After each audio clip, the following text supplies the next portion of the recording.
Kita nggak membicarakan hal itu. Tapi kalau dari internal sendiri Pak, gimana Pak? Dari internal nggak ada juga masalahnya. Memang kita menyadari siapa kita.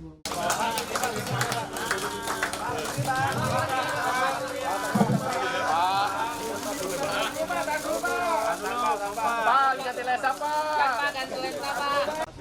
Melihat langkah PKS mungkin akan mengikuti Nasdem untuk masuk ke koalisi pemerintahan, pandangan Pak Nurul seperti apa? Otoritas sepenuhnya kan ada di kawan-kawan di PKS. Ya. Pandangan Pak Surya Paloh? Pandangan saya semuanya baik. Masalah bangsa ini begitu kompleks.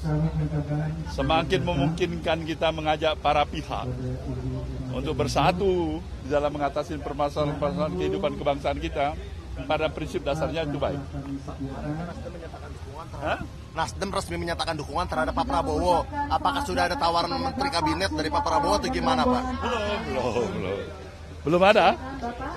Dan kita nggak membicarakan hal itu. Tapi kalau dari internal sendiri Pak, gimana Pak? Dari internal nggak ada juga masalahnya. Memang kita menyadari siapa kita.